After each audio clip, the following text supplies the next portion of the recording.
Hello friends, welcome to ours info. आशा करती हूँ आप सभी लोग स्वस्थ होंगे, अच्छे होंगे। ऐसे ही अपना और अपने परिवार वालों का ध्यान रखें, स्वस्थ रहे, अच्छे रहे, मस्त रहे। आज का वीडियो पेरिटोनियल इक्विलिब्रियम टेस्ट के ऊपर है, जिसे हम शॉर्ट में पैट भी बोलते हैं। डिमांडिंग वीडियो है और ये वीडियो उन सभी लोगों के लिए महत्वपूर्ण है जो कि डायलिसिस डिप्लोमा कर रहे हैं या फिर बीएससी कर रहे हैं या फिर किसी एग्ज़ाम को दे रहे हैं। तो जानते हैं कि पैट क्या है। यहाँ पर मैंने 2 डेफिनेशन दी हुई हैं, तो आपको जो भी सुटेबल लगे आप लिख सकते हैं। जैसे first, according to first definition, PET is a diagnostic test used to evaluate solute transport rate and membrane characteristic in patient undergoing peritoneal dialysis। तो what is the diagnostic test? तो डायग्नोस्टिक टेस्ट वो होते हैं जिसके through हम किसी भी बीमारी को पता कर पाते हैं। ऐसे ही पैट एक डायग्नोस्टिक टेस्ट है जिसके थ्रू हम ये पता करते हैं कि पेरिटोनियल कैविटी की जो पेरिटोनियल मेम्ब्रेन है उसके थ्रू ट्रांसपोर्ट सॉल्यूट्स क्या होते हैं? जो किसी चीज़ में घुले होते हैं उन्हें क्या बोलते हैं? सॉल्यूट्स। और जो उन्हें घोलता है उसे क्या बोलते हैं? सॉल्वेंट। तो ये जो पेट टेस्ट है इसके थ्रू हम ये पता करते हैं कि जो लोग पेरिटोनियल डायलिसिस पे हैं उनकी पेरिटोनियल कैविटी की जो पेरिटोनियल मेम्ब्रेन है उसके थ्रू जो सॉल्यूट्स का जो ट्रांसफ़र हो रहा है वो कैसा हो रहा है। यहाँ पे एस नहीं लगाया, मतलब सॉल्यूट्स लिखना चाहिए था, तो इसके लिए थोड़ा मुझे माफ़ करें। ठीक है। तो किस तरीके से इनकी पेरिटोनियल मेम्ब्रेन से, जो पेरिटोनियल कैविटी की जो पेरिटोनियल मेम्ब्रेन है, कैसे सॉल्यूट्स को ट्रांसपोर्ट कर रही है, इसको जानने के लिए हम पैट टेस्ट कराते हैं। दूसरी डेफिनेशन कहती है कि पैट के थ्रू हम मेजर्स करते हैं कि जो पेरिटोनियल मेम्ब्रेन है उसके थ्रू ग्लूकोज, एक्सेस फ्लूइड और टॉक्सिन सब्सटेंसेस का ट्रांसपोर्ट किस तरीके से, मतलब कैसे हो रहा है। ठीक है। इसके बाद ये जो पैट टेस्ट था सबसे पहले इसको डेवलप किया था ट्वार्डेस्की ने, डॉक्टर ट्वार्डेस्की ने 1987 में इसको डिस्क्राइब किया था। It is a semi quantitative assessment है पेरिटोनियल ट्रांसफ़र का। मतलब इसके थ्रू जो भी पेशेंट पेरिटोनियल डायलिसिस पे होते हैं तो उस पे हम देखते हैं कि भैया किस तरीके से जो चीज़ें हैं वो इधर से उधर जा रही है सेमी परमेबल मेम्ब्रेन के थ्रू। पर्पस क्या था? इसके थ्रू हम ये देख पाते हैं कि कौन सी पेट टेस्ट के थ्रू हम ये फाइंड आउट कर पाते हैं कि भाई कौन सी मॉडलिटी जो है पेरिटोनल डायलिसिस की वो पेशेंट के लिए बेस्ट है। अब पेरिटोनल डायलिसिस की मॉडलिटी पे आ जाते हैं, जैसे CAPD, continuous ambulatory peritoneal dialysis, ambulatory peritoneal dialysis और साइक्लिंग पेरिटोनियल डायलिसिस। तो ये सारी डायलिसिस के बारे में मैं पहले भी पेरिटोनियल डायलिसिस से रिलेटेड वीडियो में बता चुकी हूँ, तो आप उस पे जा सकते हैं मेरे वीडियोस के लिए। मैंने उसका लिंक डिस्क्रिप्शन में दिया हुआ है। ठीक है। तो पर्पस क्या है कि पेट टेस्ट के थ्रू हम ये पता कर पाते हैं कि कौन सा जो पेरिटोनियल डायलिसिस है वो पेशेंट के लिए बेस्ट रहेगा, और अगर पेरिटोनियल डायलिसिस के लिए मतलब वो पेशेंट पेरिटोनियल डायलिसिस के लिए है भी या नहीं भी है। ठीक है। कि पेरिटोनियल डायलिसिस उसके लिए बेस्ट है भी या नहीं, ये भी हम पता करते हैं। ठीक है।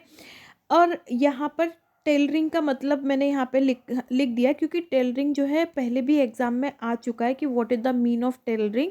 तो टेलरिंग का सिंपल मीन यहाँ पर बताया हुआ है कि in peritoneal dialysis refers to adjusting the treatment. Means peritoneal dialysis के थ्रू हम अकॉर्डिंग टू पेशेंट की कंडीशन जो भी ट्रीटमेंट पेशेंट के लिए फिट होता है या उसकी लाइफ स्टाइल के लिए या उसको हेल्दी रहने के लिए या उसकी पर्सनल चॉइस के रिगार्डिंग जो ट्रीटमेंट हम दे रहे हैं, ये क्या कहलाता है?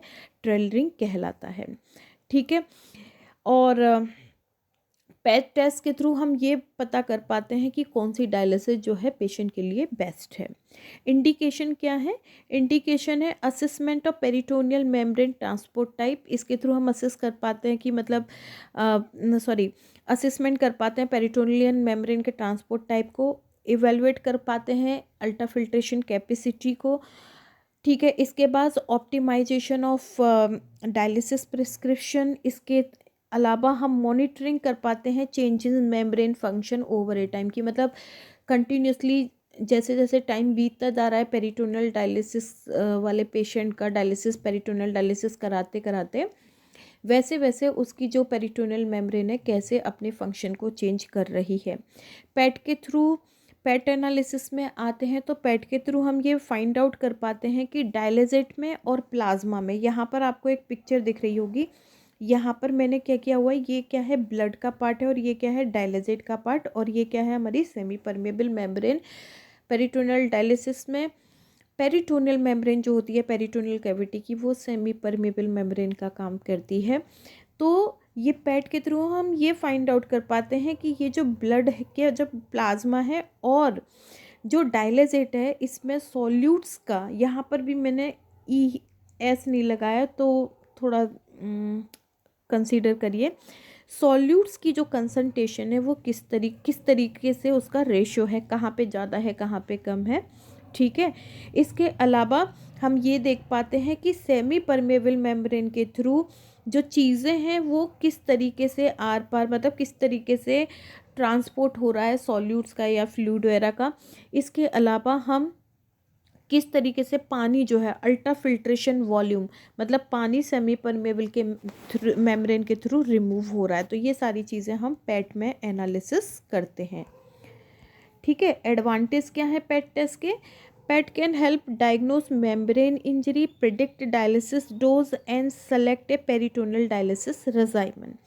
पेट टेस्ट के थ्रू हम ये पता कर पाते हैं कि कहीं मेम्ब्रेन में इंजरी तो नहीं है, कितनी डायलिसिस मतलब पेरिटोनियल डायलिसिस की डोज हमें पेशेंट को देनी है, साथ के साथ कौन सी मॉडलिटी पेशेंट के लिए बेस्ट है वो हम फाइंड आउट कर पाते हैं। ये सिंपल टेस्ट है और कोई इसका खतरा नहीं होता है। ये वैल्यूएबल क्लिनिकल इंसाइट प्रोवाइड करता है पेशेंट को। लिमिटेशन क्या है पेट टेस्ट की, require patient compliance and potential variability in test condition, means कि हम अपनी चीज़ें पेशेंट पे नहीं थोप सकते, हम अकॉर्डिंग टू पेशेंट की कंडीशन हम इस टेस्ट को करना होता है। ठीक है, what time perform PET test, तो परफॉर्म की बात करते हैं तो जब किसी पेशेंट को पेरिटोनियल डायलिसिस एक बार शुरू हो जाता है उसके 6 से 8 हफ्ते बाद हम पेट टेस्ट करते हैं, इसके बाद हम 1 साल बाद करते हैं। लेकिन ऐसा ज़रूरी नहीं है कि 6 से 8 हफ्ते बाद ही करना है या 1 साल बाद ही करना है। अगर बीच में भी आपको लगता है कि पेशेंट को इन्फेक्शन हो गया है पेरिटोनियल कैथेटर से रिलेटेड या कोई और प्रॉब्लम चल रही है बेली वगैरह पे या पेरिटोनियल डायलिसिस से रिलेटेड, तो भी आपको ये टेस्ट कराना होगा। प्रोसीजर जो होता है ये पेट टेस्ट का कुछ स्टेप में कंप्लीट होता है। जैसे प्रिपरेशन, सबसे पहले पेट टेस्ट के लिए हमें पेशेंट को बोलना होता है कि भाई कुछ खाना पीना नहीं है, फास्टिंग पे और प्रॉपर रेस्ट लेकर आए पेशेंट। दूसरा, ये जो पेट टेस्ट होता है इसमें हम 2.5% और 2.27% वाले डेक्सट्रोज सॉल्यूशन को एज ए डायलिसिट यूज़ करते हैं। नेक्स्ट है सैंपल जो लेना होता है हमें ब्लड का और डायलिसिट का इस टेस्ट में, वो 0 आवर पे, 2 आवर्स पे और 4 आवर्स पे करते हैं। मेज़रमेंट क्या करते हैं, इसके थ्रू हम सिंपल ग्लूकोज का और टॉक्सिन सब्सटेंसेस जिसमें मेन क्रेटिनिन और यूरिया, और जो क्रेटिनिन और यूरिया जो है और जो फ्लूइड है वो किस तरीके से, मतलब कितना जा रहा है, हाई क्वांटिटी में जा रहा है या लो क्वांटिटी में जा रहा है, इसको मेज़रमेंट करेंगे।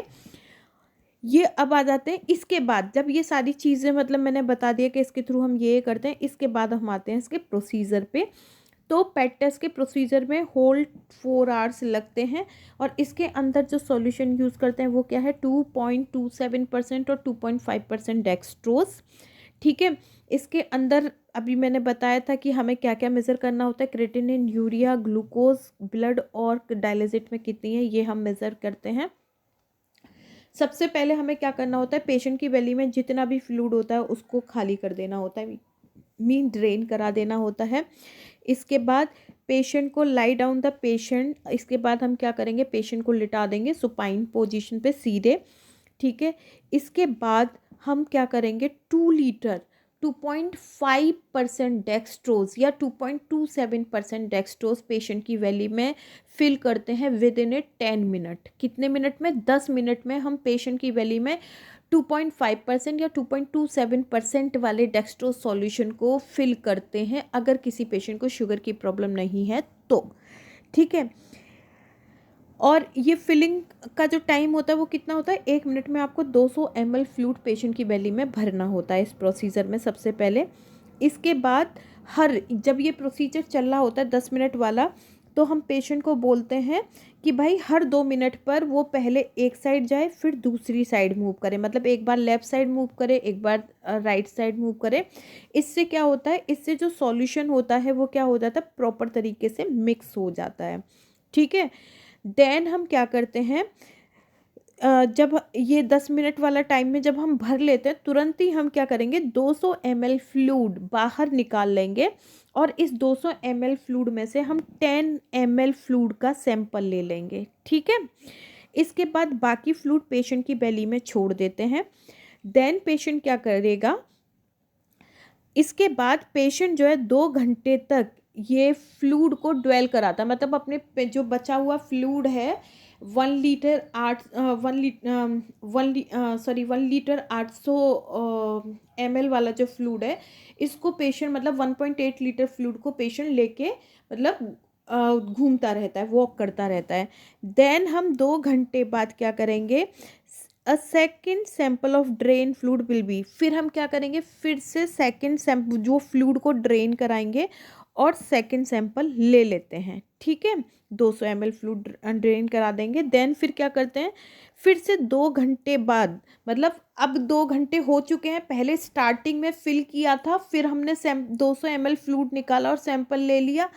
अब 2 घंटे तक पेशेंट मूव करता रहा। देन फिर हमने क्या किया, फिर से फ्लूइड निकाला और उससे सैंपल ले लिया। अब पेशेंट को 2 घंटे के लिए और छोड़ दिया जाता है, जिसमें पेशेंट क्या करेगा, पेशेंट खड़ा हो जाएगा, ठीक है, या बैठ जाता है। ठीक है। मतलब 2 घंटे बाद, after more 2 hours of dwell time, patient क्या करेगा, या तो बैठ जाएगा 2 घंटे तक, और पेशेंट को देते हैं 2 घंटे। इसके बाद पेशेंट या तो खड़ा हो जाता है कम्प्लीटली, या फिर बैठ के फिर से क्या करेगा, फ्लूइड को ड्रेन कराएगा। ठीक है। और इसमें नियर बाई 20 मिनट्स लगते हैं। अब क्या करेंगे, जो हमने ड्रेन कराया है फ्लूइड को, ठीक है, अब इसमें से भी हम नेक्स्ट सैंपल ले लेते हैं। तो टोटल मिला के हमें 2-2 घंटे की बात करते हैं, तो 2-2 घंटे तो इधर हो गए कि पेशेंट को हमने इधर से उधर मूव कराया, 4 घंटे प्लस 20 मिनट पहले ड्रेनिंग में चले गए, और ऐसे तो मतलब नियर बाई 5 घंटे लग जाते हैं। लेकिन अगर फ्लूइड फिल करने का बात करते हैं तो इसमें 4 घंटे लग रहा है, फ्लूइड फिल करना और ड्वेल टाइम को दोनों सबको मिला के। Each of the drain fluid sample and patient blood will be tested to see how much glucose। अब क्या करते हैं, जितना भी हमने समय समय पे जो सैंपल लिया है डायलिजेट से, और बीच में मैं जो बताना भूल गई वो ये कि जब जब हम फ्लूइड का सैंपल लेते हैं तब तब हम ब्लड का भी सैंपल ले रहे होते हैं। तो जितना भी सैंपल हम फ्लूइड का और ब्लड का लिए हैं हर टाइम पे, हर 2 घंटे बाद, वो सारा का सारा लेके हम इसे लेबोरेटरी में भेज देते हैं, जहाँ पर ये पता किया जाता है कि किस तरीके से कितना ग्लूकोज का या टॉक्सिन सब्सटेंसेस का और ब्लड जो हमारा एक्सेस फ्लूइड है, अब वो किस तरीके से पेशेंट के बॉडी से ट्रांसफ़र हो रही हैं। ठीक है। अब यहाँ पे क्या बोल रहा है, what measure by PAT, PAT के थ्रू हम क्या मेज़र करते हैं, पैट के थ्रू हम ये मेज़र कर पाते हैं कि डायलिसिट में और प्लाज्मा में जो टॉक्सिन सब्सटेंसेस हैं और जो ग्लूकोज है उसका रेशो कितना है। जैसे कि यहाँ पर इस टेस्ट के बारे में बताया गया है, आप देख पा रहे हैं इस पिक्चर के थ्रू। यहाँ पर देखो हमें क्या बताया गया, time 8 hour to 12 hour undergoing. ठीक है। सबसे पहले 10 मिनट में हमने क्या किया, पेशेंट की बॉडी में 200 ml फ्लूइड भर दिया, सुपाइन पोजीशन रखी। इसके तुरंत बाद हम क्या करते हैं, 200 ml फ्लूइड निकाल लेते हैं और क्या करेंगे, पेशेंट का सैंपल ले लेते हैं, ब्लड का भी और डायलिसिट का भी। ठीक है। देन फिर हम क्या करेंगे, 2 घंटे तक पेशेंट को क्या करेंगे, पेशेंट घूमता रहेगा घूमता रहेगा। देन फिर से फ्लूइड थोड़ा सा ड्रेन कराएंगे और फिर इसका भी इससे भी हम टेस्ट ले लेंगे। ठीक है। इसके बाद फिर से हम क्या कराते हैं, पेशेंट को जो और फ्लूइड बचा हुआ है उसके साथ फिर से पेशेंट को वो पेशेंट की बॉडी में रहने देते हैं। और फिर जब पेशेंट फिर से 2 घंटे इधर से उधर घूमता फिरता रहता है, देन फिर हम 4 घंटे जब हो जाते हैं फिर से एक टेस्ट लेते हैं, मतलब इस जो फ्लूइड को ड्रेन कराएंगे और इसमें से प्रॉपर तरीके से फ्लूइड को ड्रेन कराते हैं और इसमें से भी हम डायलिसिट का टेस्ट ले लेते हैं और ब्लड का भी टेस्ट ले लेते हैं। इसके बाद यहाँ पर क्या बोल रहा है कि send sample for urea, creatinine and glucose. इस सैंपल को जो हमने ब्लड का और ये लिया है डायलिसिट को, इसको हम क्या भेज देते हैं, लैब में भेज देते हैं। अब क्या बोल रहा है कि the PET categories patient based on their transport type such as high. PET जो है इसको हमने कुछ कैटेगरी में डिवाइड कर रखा है, high, high average, low, low average. UK National Kidney Foundation helps करता है कि पेट के थ्रू आप कैसे फाइंड आउट कर पाएंगे कि कौन सी डायलिसिस या कौन सी पीटी डायलिसिस पेशेंट के लिए बेस्ट है। जैसे यहाँ पर बताया जा रहा है लेवल के बाद में, अगर हाई, हाई का मतलब क्या है, अगर वेस्ट मतलब टॉक्सिन सब्सटेंसेस बहुत फास्टली रिमूव हो रहे हैं लेकिन पानी कम रिमूव हो रहा है, तो ये बताता है कि ऐसे पेशेंट के लिए ऑटोमेटेड पेरिटोनियल डायलिसिस सबसे ज़्यादा बेस्ट है। और ऐसे पेशेंटों में शॉर्ट ड्वेल की ज़रूरत होगी और फ्रिक्वेंट एक्सचेंज की ज़रूरत होगी। अगर जो सॉल्यूट्स है, मीन्स जो ग्लूकोज है या फिर जितने भी यूरिया, क्रेटिनिन मतलब टॉक्सिन सब्सटेंसेस वगैरह हैं, इनका ट्रांसफ़र पेरिटोनियल मेम्ब्रेन के थ्रू एवरेज है, ठीक है, मीन्स कि ना तो बहुत ज़्यादा जा रहे हैं इधर से उधर, ना बहुत कम जा रहे हैं, मीडियम पे है। तो ये इंडिकेट करता है मीन्स कि जो वे टॉक्सिन सब्सटेंसेस हैं वो भी प्रॉपर मात्रा में निकल रहा है और जो हमारा वाटर है वो भी ना ज़्यादा निकल रहा है ना कम निकल रहा है, मीडियम में है। तो ऐसे पेशेंटों के लिए ऑटोमेटेड पेरिटोनियल डायलिसिस और continuous ambulatory peritoneal dialysis best होती है। नेक्स्ट आता है लो। अगर पेरिटोनियल मेम्ब्रेन के थ्रू वे जो टॉक्सिन सब्सटेंसेस बहुत धीरे धीरे निकल रहे हैं, ठीक है, लेकिन पानी अच्छी तरीके से निकल रहा है, तो ये इंडिकेट करता है कि ऐसे पेशेंट को हमें किस पे रखना है, कंटिन्यूस एम्बुलेटरी पेरिटोनियल डायलिसिस पे, ठीक है। यहाँ पर एक चीज़ और बताई गई है कि हाई ट्रांसपोर्ट में क्या होता है, सॉल्यूट्स तो रिमूव कर पाते हैं लेकिन अल्ट्रा फिल्ट्रेशन लिमिट होता है, जैसे ऊपर दिखाया गया।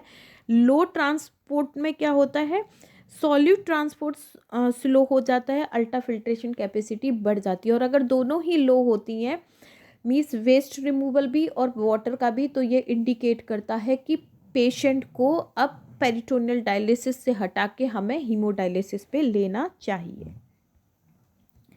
यहाँ पर ये बताया जा रहा है, ये एक पिक्चर दिखाई हुई है, तो आप इसको देख सकते हैं और समझ सकते हैं। और कहीं दिक्कत आती है इस पिक्चर को समझने में तो आप मुझे बताएं, मैं आपको इसको एक्सप्लेन कर दूंगी।